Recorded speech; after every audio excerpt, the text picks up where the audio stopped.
맞아 오늘 오전까지 이어진 귀성길 정체가 오후부터 조금씩 풀렸습니다.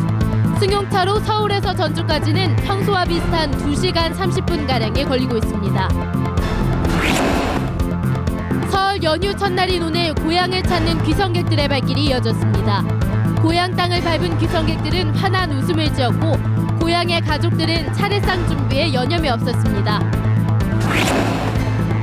정읍의 한 오리 농가에서 AI 의심 증상이 발견돼 오리 28,000마리가 살처분됐습니다. 전북의 탄소섬유 산업이 지난해 정부로부터 창조경제혁신센터의 주요 사업으로 선정된 뒤 전북의 성장 동력으로 떠올랐습니다. 전라북도가 탄소 산업의 매출을 8조 원까지 끌어올린다는 청사진을 발표했습니다. 안녕하십니까. JTV 8시 뉴스입니다. 설 연휴 첫날인 오늘 고속도로에는 귀성 차량이 이어졌습니다. 오전 한때 서울에서 전주까지 5시간 넘게 걸렸지만 지금은 2시간 30분 안팎으로 정체가 풀렸습니다. 취재기자 연결해 자세한 도로 상황 알아보겠습니다. 정원익 기자 전해주시죠. 네, 오늘 오후부터 고속도로 차량 정체가 조금씩 풀리더니 이 시각 현재 평소 흐름을 보이고 있습니다. 오늘 오전 한때 서울에서 전주까지 5시간 넘게 걸려 고단한 귀성길이 이어졌습니다. 하지만 시간이 지나면서 고속도로 지정체 구간이 크게 줄었습니다. 요금소를 기준으로 승용차를 이용하면 서울에서 전주까지 호남고속도로는 2시간 20분이 걸리고 있습니다. 서해안고속도로를 이용하면 서서울에서 동군산까지 2시간 40분가량 걸립니다. 어제와 오늘 21만 대 귀성 차량이 전북을 찾은 가운데 이번 설 연휴 닷새 동안 모두 86만 대의 귀성 차량이 전북을 방문할 것으로 보입니다. 한국도로공사 전북부는 사실상 귀성길 혼잡이 끝났고 서울로 가는 귀경길 정체는 금요일인 모레 오후부터 시작될 것으로 내다봤습니다. 지금까지 전주 나들목에서 JTV 뉴스 정원익입니다. 설 연휴 첫날인 오늘 고향을 찾는 귀성객들의 발길이 이어졌습니다. 귀성 전쟁을 치르고도 고향의 품에 안긴 귀성객들의 표정은 밝았고 고향의 가족들은 차례상 준비에 바쁜 하루를 보냈습니다. 김철 기자입니다. 오랜 시간을 달려 힘겹게 도착한 고향이지만 눈에 선한 가족들 생각에 고단했던 귀성길 피로가 사라집니다. 손에 든 선물 꾸러미마다 가족에게 전할 따뜻한 정이 담겨 있습니다. 힘들게 왔는데 첫 직장 이제 얻고 나서 처음 인사드리러 오는 건데 기쁜 마음으로 왔어요. 시골떡 방앗간은 모처럼 대목을 맞았습니다. 모락모락 하얀 김이 피어오르고 햅쌀로 빚은 가래떡이 나옵니다. 다 좋지. 가족들이 있는 게 행복이 좋아. 떡 먹고 싸주고 다 그러려고. 시골의 전통시장도 설을 준비하려는 시민들이 몰리면서 모처럼 활기를 띠었습니다. 멀리서 찾아올 자식들 생각에 전통시장에서 음식을 고르는 동안 미소가 떠나질 않습니다. 애들 보니까 재밌지. 손자도 보고 아들도 보고 사오도 보고 딸도 보고. 고향집에 한데 모인 가족들은 웃음꽃을 피우며 정성껏 차례상 음식을 준비합니다. 새신랑과 조카들도 한데 어우러져 전 부치기를 돕습니다. 먹어봐.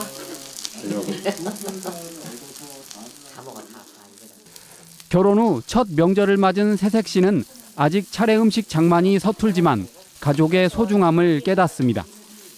전 부치는 것도 이제 처음 해보고 해서 이제 배우고 어머님한테 해서 되게 좋은 것 같아요. 재밌고. 아들들만 있다가요. 딸 같은 며느리가 하나 들어오니까 너무 분위기가 화기애애하고 또 이제 도와주는 그 남자애들보다 또 이제 며느리가 있으니까 훨씬 더 좋네요. 설레는 마음으로 고향을 찾은 귀성객과 고향에서 설을 준비하는 모두의 마음속에 명절의 넉넉함이 묻어났습니다. JTV 뉴스 김철우입니다.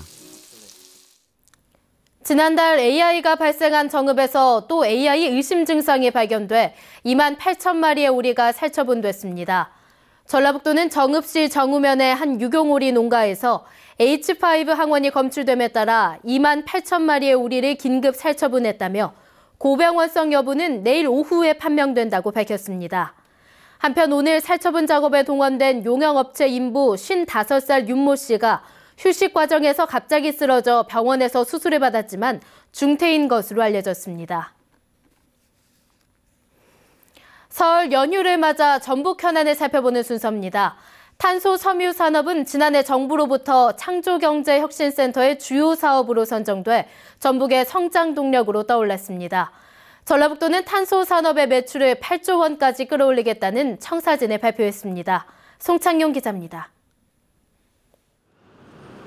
전주 덕진 시외버스 정류장의 벤치입니다. 추운 겨울에도 잠시 앉아있으면 엉덩이가 따뜻해지는 발열 벤치입니다. 탄소 소재로 된 열선을 벤치에 넣어 전기를 공급하는 방식이라 전자파가 거의 없고 내구성이 뛰어납니다. 밖에는 추운데 엉덩이가 따뜻해서 좀 신기한 것 같아요. 탄소 섬유로 만든 이 버스 연료통은 금속 연료통보다 500kg이 가볍고 폭발할 때 파편이 없어서 안전사고를 막을 수 있습니다. 탄소 섬유로 만든 CNG 용기는 폭발을 하더라도 찢어져서 파편이 튀어나오지 않습니다. 탄소 섬유는 강철보다 가볍지만 강도는 10배가 세 풍력발전기, 골프채, 낚시대 등에 폭넓게 사용됩니다. 효성 전조공장은 이런 탄소 섬유를 세계에서 3번째로 생산하는 데 성공했습니다. 이후 전북이 탄소 산업의 직접지로 알려져 현재 33개 탄소 기업들이 1,100여 명의 직원들과 함께 2,600억 원의 매출을 올리고 있습니다.